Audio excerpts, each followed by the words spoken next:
cultura que tem muito orgulho em que pese ter sido invadida milhares de vezes. Entendeu? Alexandre o Grande invadiu. Gengis Khan invadiu. O Império Britânico invadiu. O Império Soviético, o Império Americano. Mas eles jamais foram colonizados. E eles têm muito orgulho disso. Eles nunca foram aculturados. Entendi. Eles mantêm até hoje a Eles têm esse dele. orgulho, exatamente. Então, o Talibã é apenas um dos grupos, né?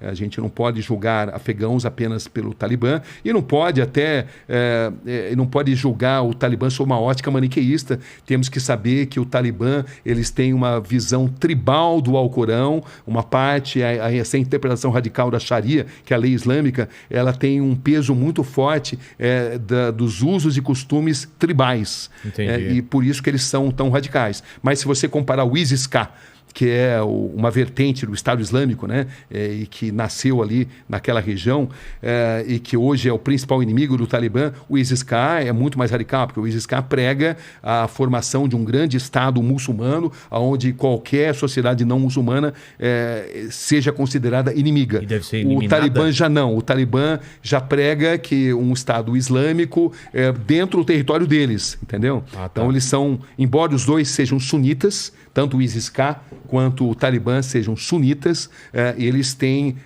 visões bem diferentes, né, daquilo que deva ser feito. Se você comparar com o ISIS-K, o Talibã é mais moderado. E o Talibã, de moderado, não tem nada. É só ver o que eles fazem com as mulheres, cerceiam os direitos das mulheres, a interpretação radical da Sharia, cortam as mãos daqueles não muçulmanos, dos que roubam. Todo ladrão vai ter a sua mão cortada. Entendeu? Quando o Talibã assume o poder, existe um fenômeno que acontece imediatamente, que é a queda de criminalidade comum. Porque pela interpretação da Sharia, pela implementação da Sharia. Entendeu? Pego roubando, corta a mão. Corta a mão. Adúltera. Pedrada? Pedrada, exatamente. Apedrejamento. Então, eles têm assim, uma visão muito radical, né?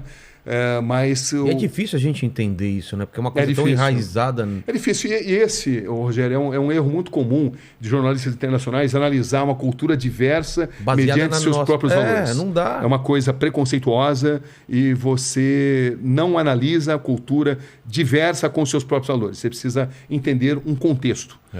E também temos que aprender que, embora o Talibã tem aí decisões deploráveis em termos de direitos humanos, eles também têm apelo junto à população, porque os americanos, embora tenham ficado 20 anos como invasores, 20 anos apoiando determinados governos, eles nunca trouxeram um avanço, principalmente para os setores mais pobres da população.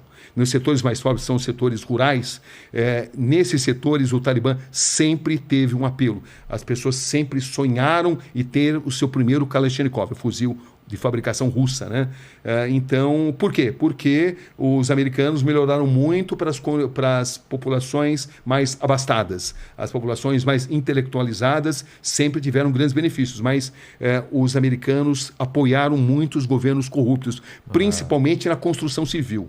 Gastou-se milhões e milhões na construção civil e com muito dinheiro sendo desviado, com os americanos apoiando governos corruptos simplesmente porque eram inimigos do Talibã. Entendi. Então, o Talibã consegue voltar ao poder e nunca foi exterminado pelos americanos também, porque a invasão americana sempre foi um grande erro. Foi o Vietnã do terceiro milênio, né? Então, a gente tem que analisar nesse contexto que não seja um contexto maniqueísta. Total. Porque tem muita gente que tem uma tendência em analisar decisões, tradições por uma vertente maniqueísta. Quem é o inimigo, quem é o herói, não é assim. A vida não se resume herói contra bandido. Mas existem interesses econômicos, estamos falando de uma região onde o minério é muito importante, o minério do terceiro milênio, o minério que vai ser usado pela indústria de informática é abundante dentro do Afeganistão. O Talibã jamais deixou de existir porque eles sempre se alimentaram com o dinheiro das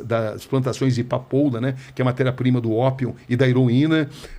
Embora o islamismo condene o uso de drogas, né, são as contradições, mas eles sempre precisaram se capitalizar através do dinheiro das drogas.